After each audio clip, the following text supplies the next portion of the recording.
Welcome to Life in the 1900s newspapers, where we read the actual words from old newspapers. So let's really get into the newspaper today and read about the Roaring Twenties. We will be reading together the Augusta Herald, dated March 29th, 1928.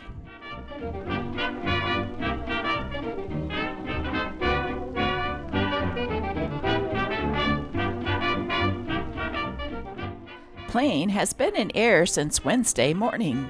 Jacksonville, Florida. Their huge and black and orange monoplane sailing easily back and forth along its appointed 30-mile strip of seashore, Eddie Stinton and Captain George Haldeman entered well into the second day of their attempt to set a new world's record for sustained flight. At 11 o'clock, the plane had been in the air for more than 26 hours. Since taking off Wednesday morning at 7:37 o'clock, only one message has been dropped by the fliers. This note, picked up out of an empty gasoline can tossed overboard late Wednesday, assured ground watchers that all was well.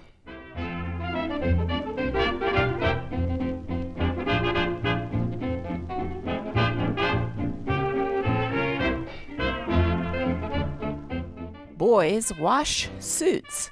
500 Tom Sawyer suits, everyone brand new, $1.79, 3 for $5.25.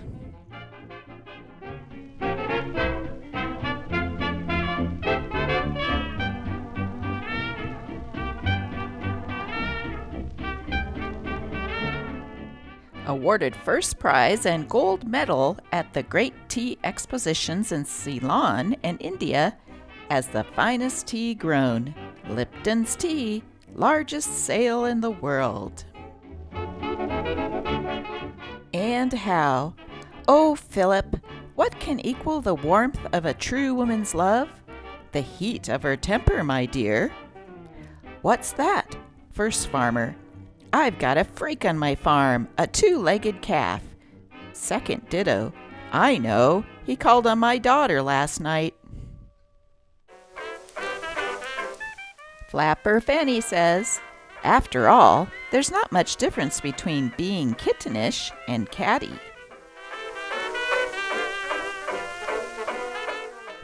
Now it's time for favorite jokes of famous people. Harold Lloyd, the highest paid of all motion picture actors, is one of the screen's foremost comedians and is married to a blonde, which proves that he is also a gentleman.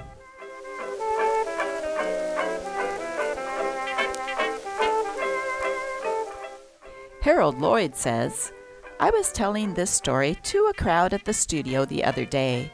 It concerns an engaged young man who stopped at the home of his sweetheart while on his way to business one morning, just to see her and hold her hand for a few moments. The young man rang the bell and told the maid to announce him.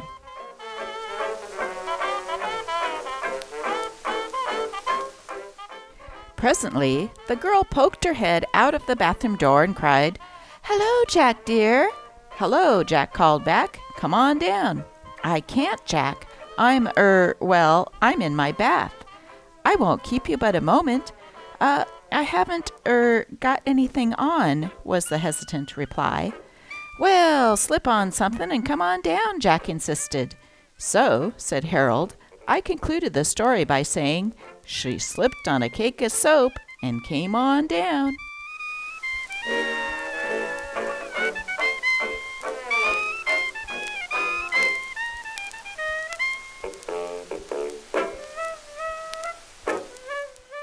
You're going to like this one. Liars still uncornered. The truth serum that was supposed to make the most confirmed liars come across with the truth has about passed out of the picture.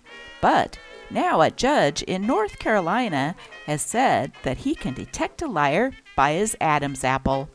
If a man is lying, reasons his honor, he will swallow before he speaks. If he's telling the truth, he will not. An alert judge, he says, can watch the Adam's apple, catch him in the act, and ask questions that will undo him. This sounds all right, but maybe there's a catch in it somewhere. Probably the fellow merely had the sore throat and was sucking tablets or something. Besides, that might be all right for judges who sit in brightly lighted courtrooms and having nothing else to do but to watch throats. But mere man can never catch liars that way. In the first place, women don't have these Adam's apples, at least to enough extent to do any good. Besides, what is the wife going to do when her husband comes in late with a well-prepared alibi and undresses in the dark? Also, there is little hope for the maiden who listens to the protestations of the swain, or for the swain who believes the protestations of the maiden. They have no time to watch Adam's apples. Besides, they are not thinking of such things. So, the judge had best either forget about the matter or else think upon some more acid test, if he really wants to be assured that folks are lying, and then figure out a sure test is to let him go to the next divorce court.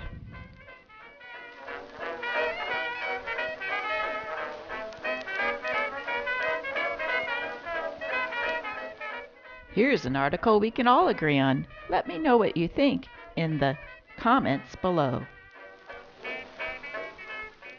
The small country store has been one of America's firmest traditions. It has served not only as a place for the distribution of goods, but as a meeting and gossiping place for village people. By and large, for generations, it has been a powerful influence to our life. But now it seems to be slipping. The Cotton Textile Bulletin reports that the country store is no longer the great outlet for dry goods as it used to be. Automobiles and higher standards of living are taking country people to the cities when they do their shopping. Similarly, country people no longer depend on an exchange of ideas down at the store for mental exercise. Movies, the radio, wider distribution of books and magazines, faster and easier means of transportation, these have widened horizons immeasurably.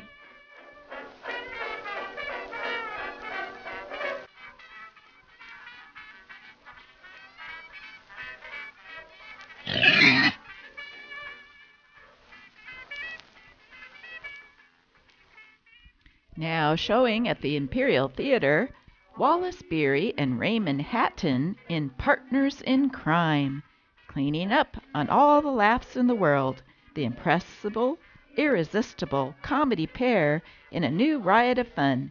They capture a barrel of laughs.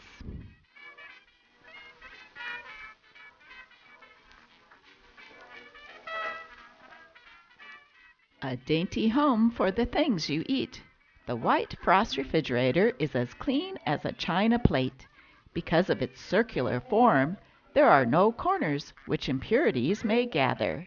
Inside and outside are white enameled. $15 will be allowed for your old refrigerator regardless of its condition. You bakes and brothers, your home should come first.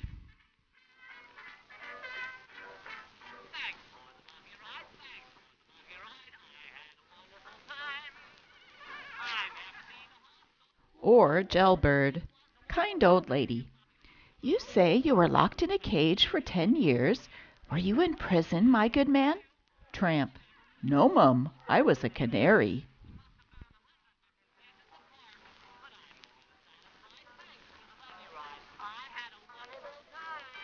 The police department is now in the possession of what is virtually a new patrol wagon, the body being entirely new and the engine having been overhauled.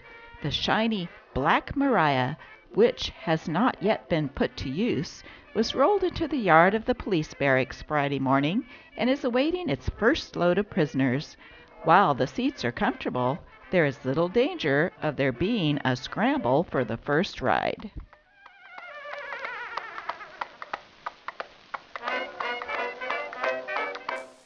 The price of gasoline at Standard Oil filling stations will be advanced from 18 cents a gallon to 22 cents Monday morning. It was announced Friday by Henry Rhodes, local manager.